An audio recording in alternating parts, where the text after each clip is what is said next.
Assalamualaikum warahmatullahi wabarakatuh. Yang terhormat kepada Ibu Yulia Francisca SPD MPD selaku dosen pengampu mata kuliah literasi digital dan kepada teman-teman yang berbahagia. Kami dari kelompok 3 kelas gizi 2022B akan menjelaskan topik yang akan kita diskusikan pada diskusi kali ini, yaitu tentang kilas kebijakan cyber security Indonesia.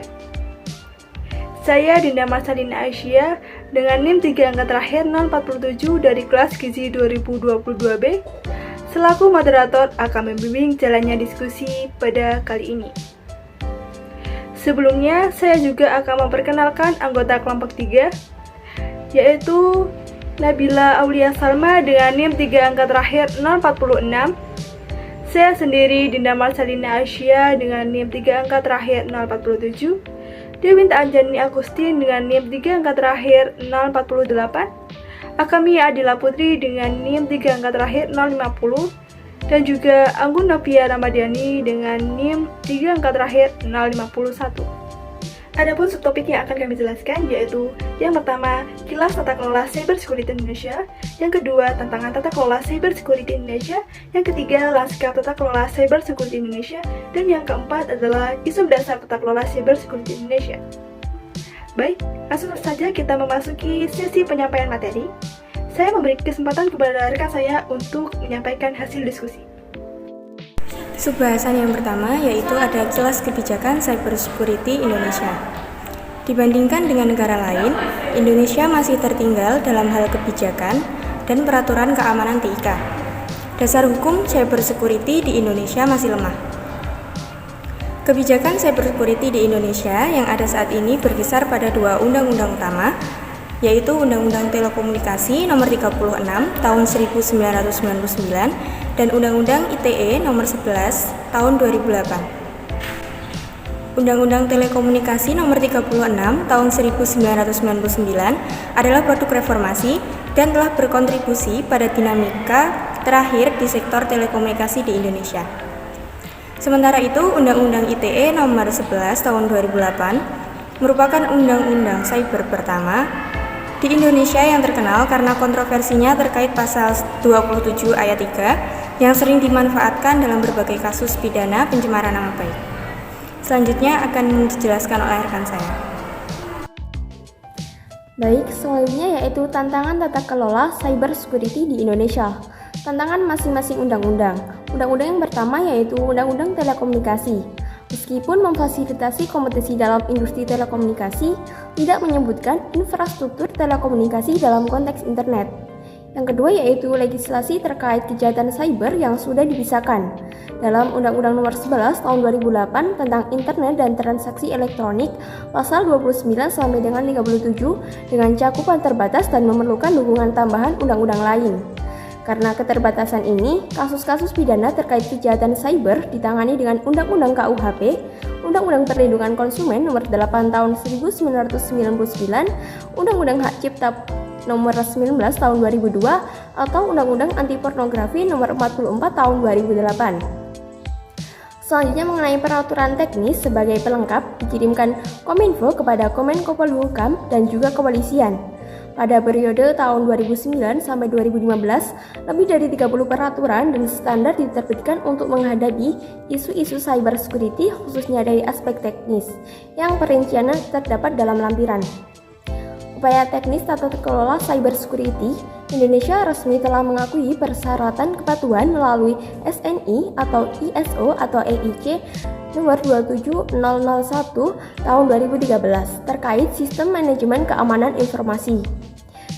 Selanjutnya yaitu indeks KAMI atau keamanan informasi nasional, misalnya mengevaluasi 5 area keamanan informasi yaitu tata kelola, pengelolaan risiko, kerangka kerja, pengelolaan aset dan teknologi. Yang terakhir yaitu pelaksanaan standar internasional ITU pada tahun 2015 mencatat bahwa Indonesia belum mengakui secara resmi kerangka cyber security atau sektor spesifik nasional apapun. Saat ini Indonesia masih belum memiliki kerangka cyber security dan sektor spesifik nasional resmi untuk sertifikasi dan akreditasi lembaga nasional dan profesional sektor publik. Oleh karena itu, seluruh pemangku kepentingan, khususnya pemerintah, harus mampu mengembangkan strategi dan keterampilan nasional yang diperlukan untuk menangani insiden cyber di tingkat nasional dan memasukkan ke dalam kebijakan cyber security nasional. Selanjutnya adalah lanskap tata kelola cyber security Indonesia. Dengan adanya hambatan dan tantangan tata kelola cyber security ini, nantinya akan mencakup sejumlah aspek yang harus diatasi agar dapat melaksanakan tata kelola cyber security ini yang efektif. Adapun identifikasi 3 kesenjangan kunci yaitu 1. Pemahaman dan pendekatan berbeda terhadap cyber security. Komunitas teknis memandang tata kelola cyber security ini melalui kacamata teknis dan infrastruktur, serta cenderung berfokus pada pengembangan berbagai standar dan aplikasi. Sebaliknya, di organisasi masyarakat sipil, khususnya aktivitas HAM, memandangnya khususnya dari perspektif kebebasan berekspresi dan privasi. Sementara itu, penegak hukum dan lembaga intelijen negara cenderung berfokus pada isu yang terkait dengan perlindungan kepentingan nasional. Internet ini berperan penting sebagai pendukung pembangunan. Diperlukan suatu pendekatan baru dalam hal tata kelola internet. Pendekatan tata kelola cyber security ini harus melibatkan berbagai perspektif, baik dari segi teknis, hukum, sosial, ekonomi, dan pembangunan, serta mendorong semua pemangku kepentingan untuk mengambil bagian. Selanjutnya, pendekatan ini juga mencerminkan sifat asli dari internet sendiri, yaitu inklusif sejak lahir, dikembangkan oleh sektor publik dan swasta, akademisi dan masyarakat sipil, serta beroperasi lintas batas negara. Kesenjangan kunci yang kedua yaitu kapasitas sumber daya manusia. Untuk meningkatkan kapasitas SDM di area keamanan informasi, Kominfo telah mengembangkan kerangka standar kompetensi dalam keamanan informasi dengan bekerja sama dengan sektor swasta dan akademisi. Yakni bentuknya adalah SKKNI, yakni sektor keamanan informasi. SKKNI ini digunakan untuk menetapkan baseline keterampilan teknis bagi mereka yang menjalankan fungsi keamanan informasi di organisasi yang ruang geraknya adalah pelaksanaan keamanan informasi menurut Kemenaker nomor 55 tahun 2015. Kemudian menurut ITU tahun 2015, Indonesia saat ini memiliki sekitar 500 profesional sektor publik yang bersertifikasi di bawah program sertifikasi yang diakui internasional di cybersecurity seperti ISO 27001, CEH, CISA, CISM, dan CISSP. Namun, jumlah ini belum cukup untuk Indonesia. Sebagaimana dijelaskan oleh seorang perwakilan APJJI dari wawancara tahun 2016, SDM di cybersecurity ini masih didominasi pekerja asing karena masih amat minimnya tenaga ahli lokal. Kemudian, kesenjangan kunci yang ketiga yakni kolaborasi. Untuk meningkatkan tata kelola cybersecurity ini, pelaksanaan prinsip multi pihak menjadi sangat penting. Tanpa adanya kerjasama dan kolaborasi di kalangan pemangku, pemecahan masalah isu terkait cybersecurity akan terus menjadi satu dimensi yang tidak lengkap. Mengingat pentingnya prinsip kejahatan cyber, terdapat kebutuhan mendesak untuk membentuk sebuah lembaga koordinasi. Lembaga koordinasi tersebut terdiri dari individu-individu yang memiliki integritas dan kompetensi tinggi. Di setiap tingkat operasional, setiap sektor harus memiliki tim tanggap daruratnya sendiri untuk menangani insiden di sektor mereka, dengan peran dan tanggung jawab masing-masing yang jelas. Kesimpulannya, dari ketiga kesenjangan kunci ini, yakni peraturan, kesadaran, dan koordinasi, harus menjadi mantra yang mendasari tata kelola cybersecurity nasional. Lalu selanjutnya ialah isu mendasar tata kelola cybersecurity Indonesia. Cybersecurity seringkali disebut sebagai salah satu prasyarat untuk mendorong pertumbuhan e-commerce yang pesat. Tanpa akses internet yang aman dan andal, pelanggan akan enggan memberikan informasi rahasia mereka secara online. Karenanya, tidak mengejutkan ketika sektor bisnis di Indonesia menjadi pemimpin dalam percepatan kemajuan dalam cybersecurity lebih daripada pemerintah sendiri. Fokus cybersecurity di Indonesia menurut Ahmad Dheni. Yang pertama pertahanan, yang kedua perang, dan yang ketiga kedaulatan. Pentingnya pembentukan sebuah organisasi menurut Menteri Kominfo yang berfungsi melindungi Indonesia dari berbagai ancaman cyber dari tahap identifikasi hingga proses pemulihan. Selanjutnya, menurut Peraturan Presiden Nomor 53 Tahun 2017 tentang Badan Cyber dan Sandi Negara, BSSN adalah lembaga pemerintah non-kementerian yang berada di bawah dan bertanggung jawab kepada Presiden melalui Menteri yang menyelenggarakan koordinasi, sinkronisasi, dan pengendalian penyelenggaraan pemerintah di bidang politik, hukum, dan keamanan.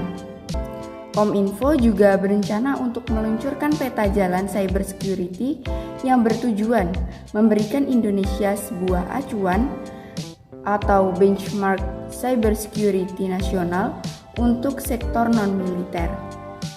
Kominfo beserta beberapa regulator dan operator sektoral spesifik lainnya telah mengembangkan rencana proses bisnis wajib untuk 3 sektor, yaitu yang pertama keuangan dan perbankan, yang kedua transportasi, dan yang ketiga energi. Dan seperti apa lembaga yang harus bertanggung jawab dan siapa yang harus memimpin, menteri dan menteri koordinator atau penjabat setingkat menteri apa, dan bagaimana mekanisme pelaporannya, serta seperti apa struktur lembaga ini dan juga apakah ia akan melapor langsung ke Presiden.